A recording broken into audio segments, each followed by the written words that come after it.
presenting on the anti-party hopping law in Malaysia, a significant reform aimed at strengthening democratic integrity and ensuring political stability in our country.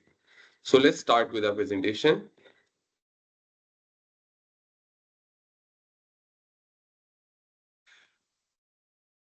So, understanding party hopping. Party hopping refers to the act of elective representatives switching political parties after being elected.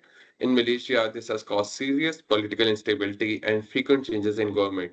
One of the major examples is the 2020 Sheraton move, which led to a collapse of Pakistani Harapan federal government, and such moves betrayed the voters' trust and undermined the electoral mandate. Over time, it became clear that legal mechanism was needed to uphold accountability and stability in the democratic process. So, Article 49A legal framework. To address this issue, Article 49A was introduced into the federal constitutions through the Constitution's Amendment Act 2022. This article states that a member of the parliament will lose their seat if they resign or switch parties after being elected.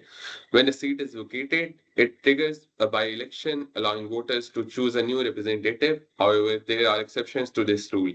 If an MP is expelled by the party, if their party is dissolved, or if the MP is elected as a speaker or deputy speaker, these exceptions ensure fairness while preserving democratic principles.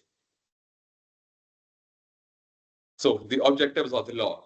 The anti-party hopping law several key objectives. Firstly, it protects the voters' mandate by ensuring representativeness, stay loyal to the party where they were elected under.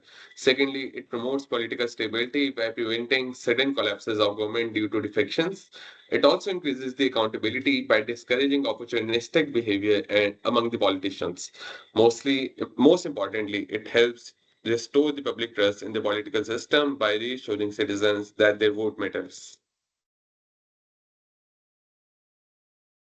So, with regards to the criticisms and limitations, despite its benefits, the law has some limitations. One of the major issues that it does not clearly addresses is that the MP switching between coalition parties, which could still destabilize the government.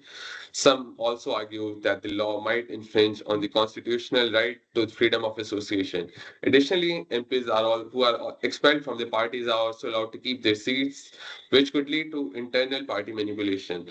So, lastly, the law only applies to elected MPs, excluding senators and appointed officials from its scope.